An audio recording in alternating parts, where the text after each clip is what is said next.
Okay, this is going to be my fastest Ford Model A video ever, I hope. So, slow moving vehicle reflector. You want to put this on the back of your Model A, but you have a luggage rack. Mine's not in great shape. I'm going to fix that later. New project. So where do you fasten it, right? Well, with a little bit of ingenuity, and you do have to order something. You have to get a slow-moving vehicle reflective sign. I definitely suggest getting a metal one instead of a plastic one. You'll need a hand drill. You got to drill a couple of holes. And where to find this? Tractor Supply, maybe a hardware shop, but if you go online, there's a place called smartsigns.com, and you can search for slow-moving vehicle.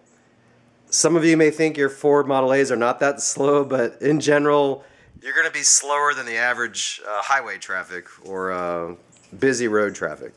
Okay, my video is getting too long. So, the trick is, you don't have to drill into your frame or your wood.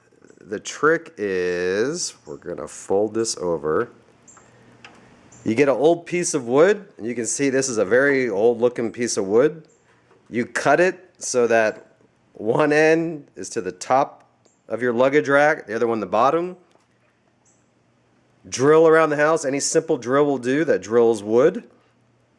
I got these small little bolts and nuts I picked up at a local hardware store. Actually, I might have had these in my garage laying around.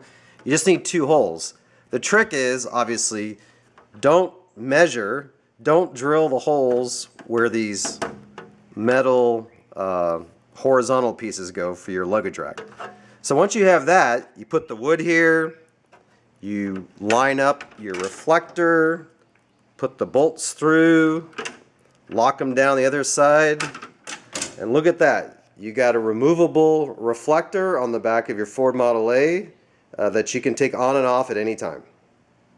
Drive safe.